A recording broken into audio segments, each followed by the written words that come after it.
जे अर्ज लाभार्थ्यांनी सादर केलेले आहेत ते त्यांनी त्यावेळेस त्यांचं हमीपत्र देऊन सादर केलेले आहेत आणि त्यांना लाभ आतापर्यंत मिळतो आहे. आम्ही आता फक्त की जे खरे लाभार्थी असतील त्यांच्यापर्यंत लाभ मिळावा हा एक त्यामागचा उद्देश आहे. आणि आपण मागे आव्हानही केलं होतं की ज्यांना हा लाभ नको असेल किंवा जे अपात्र असतील ते स्वतःहून हा लाभ सोडू शकतात. त्यामध्ये फार अल्प प्रतिसाद मिळाला. नंतर शासन स्तरावरनं असे निर्देश आले की आम्ही आपल्याला परिवहन विभागाकडनं जी यादी त्यांच्याकडे प्राप्त झाली आहे ती यादी आम्ही आपल्याला पाठवतोय जिल्ह्याला, आणि जिल्हा स्तरावरनं तुम्ही त्या यादीच्या मार्फत अंगणवाडी सेविका आणि आमच्या ज्या पर्यवेक्षिका आहेत, बालविकास प्रकल्प अधिकारी आमच्या तालुक्याला असतात, त्यांच्या नियंत्रणाखाली हे त्यांनी एक कामकाज करायचं आहे की त्या यादीप्रमाणे त्यांनी कन्फर्म करायचं की तिथं खरंच त्यांच्याकडे फोर व्हीलर आहे का. जर त्यांच्याकडे चारचाकी वाहन असेल असं दिसून आलं आणि त्यांनी लाभ घेतलेला आहे असंही दिसून आलं तर अशा व्यक्तींचे जे असे लाभार्थी असतील यांची आम्ही यादी तयार करणार आणि ही यादी आम्ही शासनाला पाठवणार आहोत. याबाबतचे असे आम्हाला निर्देश आलेले आहेत आणि पुढील जी काही कार्यवाही करायची आहे त्याबाबत आमचे माननीय मुख्य प्रधान सचिव आहेत त्यांच्यामार्फत जे निर्देश येतील त्याप्रमाणे कार्यवाही करण्यात येणार आहे.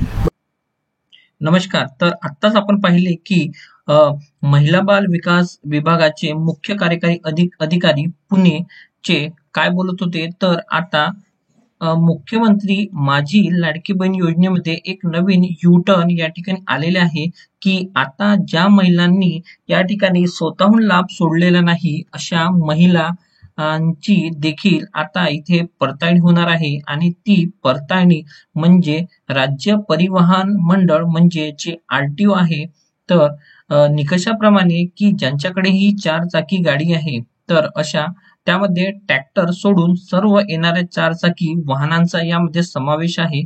तर अशा ज्या महिलांच्याकडे चारचाकी वाहन आहे अशा महिला या ठिकाणी अपात्र असणार आहे. आणि हे अपात्र आहे किंवा नाही यासाठी RTO कडून एक यादी घेण्यात आली आहे आणि यादीप्रमाणे ज्याही महिलांच्या नावाने या ठिकाणी चारचाकी वाहन किंवा ज्यांच्याही घरामध्ये चारचाकी वाहन हे आढळतील अशा महिला या ठिकाणी ह्या अपात्र होणार आहे. आणि अपात्र झाल्यानंतर त्यांचे अर्ज हे ऑटो डिलीट या सिस्टमच्या माध्यमातून ऑटोमॅटिक डिलीट करण्यात येणार आहे.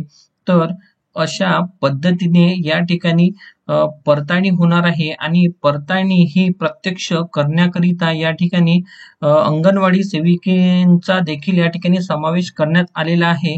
आणि ज्या महिला बाल विकास विभागाच्या ज्या काही पर्यवेक्षिका असतील त्या देखील या ठिकाणी प्रत्यक्ष जाऊन ही पडताळणी केली जाणार आहे. तर असा मुख्यमंत्री माझी लाडकी बहीण योजनेमध्ये या ठिकाणी एक नवीन माहिती समोर आली आहे आणि अशी अपडेट या ठिकाणी तुमच्यासाठी आम्ही घेऊन आलेलो आहे. जर तुम्ही माझ्या चॅनलवर नवीन असाल तर चॅनलला सबस्क्राईब करा, कारण आम्ही अशा अपडेट या चॅनलवर देत असतो. तर सबस्क्राईब करणे फार गरजेचे आहे. तर सबस्क्राईब करा. धन्यवाद.